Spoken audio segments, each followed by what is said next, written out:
There are two big pieces of election news where Donald Trump and the midterms are concerned, although I think one of those pieces is far more consequential than the other. Late yesterday, we heard, and then today it was confirmed, that Donald Trump had fired the remaining members of the Election Assistance Commission, which, according to the Associated Press, distributes federal grants to states, oversees the testing of voting systems, and maintains the National Voter Registration Form. And when we first got inkling of this yesterday, I think a lot of folks, including myself, were really concerned because it's clearly an indication that Donald Trump is trying to do everything that he can to fuck with the midterms. That sounds really scary, right? Like the Election Assistance Commission, these are the folks that help oversee and make sure that we have free and fair elections in this country. Now, when I first heard this story breaking in ProPublica last night, I said that this was clearly another indication that Donald Trump was trying to deprive you of your vote, trying to destroy the electoral process in the United States and fuck with the midterms because he cannot handle losing, right? It is all falling apart for Donald Trump and the Republicans. And so the only path forward for all of them, for Donald Trump and the Republicans, is to destroy democracy completely, to subvert free and fair elections entirely, and to hold on to power. To hold on to power through entirely illegitimate means, right? So when this ProPublica piece came out late yesterday, I'm just going to read the first little part here so you can understand kind of what I was initially reacting to when I talked about it on Blue Sky. President Donald Trump has pushed out the 3 remaining members of the Election Assistance Commission. Some of the Republican members had resigned earlier in the year, leaving the bipartisan agency in limbo as he rushes to remake how elections are run before this year's midterms. Trump fired Benjamin Hovland and Thomas Hicks, the Democrats on the commission, said multiple sources familiar with the story.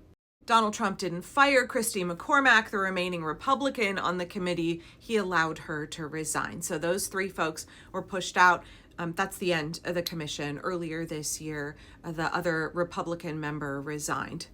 So late last night, I think this story broke at like 11 p.m., I was reading the commission's unprecedented dismantling alarmed voter advocacy groups and Democratic state election officials who call the move reckless and irresponsible. Of course it is. Donald Trump is reckless because he is trying to wreck everything, right? It's irresponsible because Donald Trump has no intention of responsibly upholding democracy. He is trying to dismantle it. So the EIC plays a critical role in supporting state and local election officials, said Cisco Aguilar, Nevada's Secretary of State and the chair of the Democratic Association of Secretaries of State, in a statement. And it will again fall on secretaries of state and other election administrators to fill the gap. Now, we have seen the 6 uber-conservative, radical, far-right activist judges on the Supreme Court continually pushing forward their unitary executive theory, giving Donald Trump more and more and more power. It's not just that they want a strong executive, they want a dominating executive. They want to throw the balance of power in the United States out of whack so strong that this is why everybody says that John Roberts and Clarence Thomas, etc., are trying to make Donald Trump into a king. It is an outsized amount of power and control. The White House yesterday told ProPublica that Donald Trump reserves the right to remove individuals that may not be totally aligned with the important task of securing America's elections and ensuring every legal vote is counted. Every accusation is a confession, and it's like opposite day with Donald Trump, right? He has no intention of securing America's elections. He's trying to entirely fuck with them. And he is definitely trying to make sure that the votes of women and Black Americans, Democrats, folks in swing states who are not loyal to MAGA are not counted.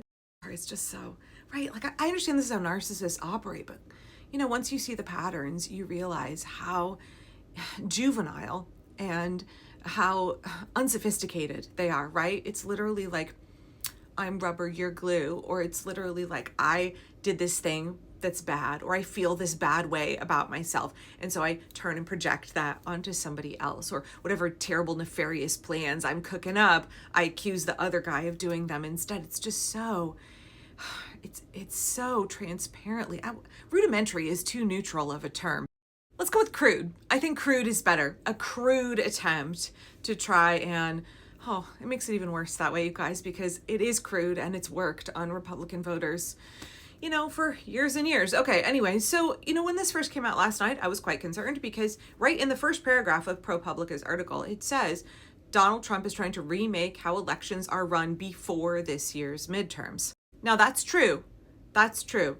But then today, the AP is saying, now that this story has been confirmed, that the changes Trump is trying to push through won't have major effects on the November midterms. They did confirm that it's happening because SCOTUS ruled recently that the president can fire members of independent agency boards without cause. Independent agency boards. Why is the executive having control over who sits on independent agency boards? It doesn't seem like they're entirely independent when they serve at the pleasure of Donald Trump. Now, the AP went on to say Trump has repeatedly tried to reshape voting regulations, even though the U.S. Constitution grants control of elections to the states and not the president. That is entirely true, because Donald Trump doesn't want democracy. Republicans do not want democracy. If they did, they would be standing up against Trump when he tries to do all of this shit, right? Instead, they're pretty much all in, except for maybe one area where they consistently are not doing what he wants, and now he's having a big fat flop around on the ground crash out about it. Well, not the first time. He's had lots of crash outs around it. We'll get to that in just a second. So the AP says Trump has been largely powerless to change election processes through executive fiat, right? The courts strike it down over and over. Look at the vote by mail stuff, right? The courts are consistently holding for the rule of law. The exception is SCOTUS over and over again. And state attorneys general are holding for the rule of law as well.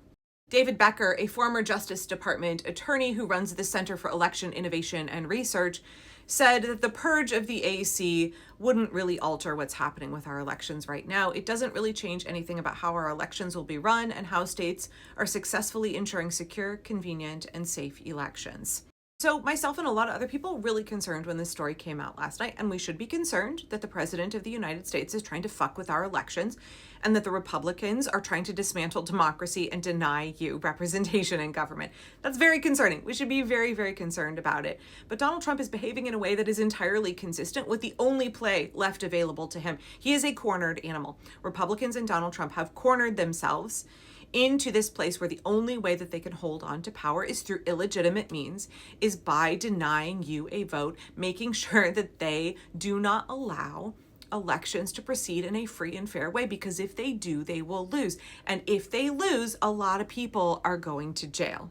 And just in the midterms, if they lose in the midterms, then Donald Trump's plan to dismantle democracy completely can be effectively ground to a halt if we hold establishment Democrats' feet to the fire, right? So that's contingent on Democrats not being complicit or not being a bunch of pussy-ass little bitches who are not willing, not being a bunch of surrender Dems, right? There's multiple factors at play, but definitely if Republicans lose the majority in the House, it's over for Donald Trump. In terms of his fascist agenda, he won't be able to succeed in cramming it through if his little lackey, Keebler elf Mike Johnson, is not serving as Speaker of the House.